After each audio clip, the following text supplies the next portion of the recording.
Okay, wow, you guys shocked me with the sex and marriage responses and views and comments. I had no idea that would do that. But I want to make a part two because I got a lot of comments and things that I want to address.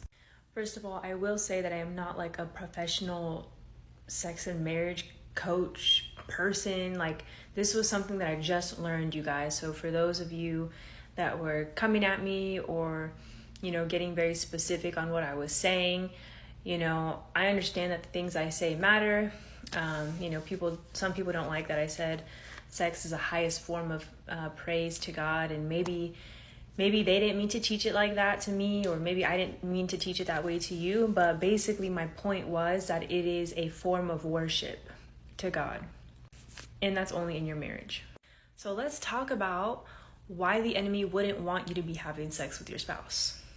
Number one, the enemy hates relationships, and he's going to hate your relationship even more when you are a lover of Christ and so is your significant other, and you guys are now unified together in that purpose. As we know, as believers, we have a purpose from God to fulfill for his kingdom, and the devil doesn't like that. So think about it when we're literally even more unified through sex. We always talk about sex outside of marriage and how it creates soul ties, right?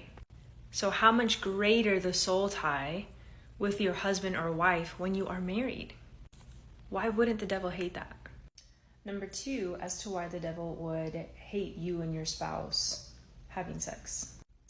Because we have the ability to procreate with our spouse and build up the kingdom even more through multiplying. If the devil had the ability to kill off all of us, every living thing that God has ever created, he would.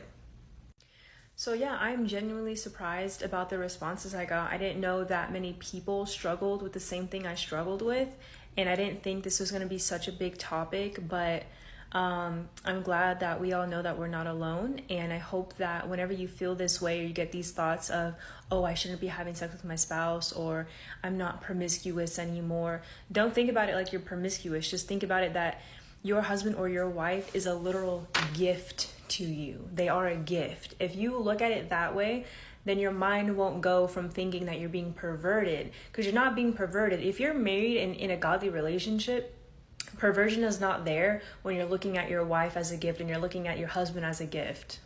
Perversion is when you're looking outside of your marriage, or you're thinking about weird things that is just common sense to not be thinking about. You're fantasizing about other people during sex. Those are things of perversion. But pure satisfaction and enjoyment of your husband and wife is not. So let's get out of that mindset.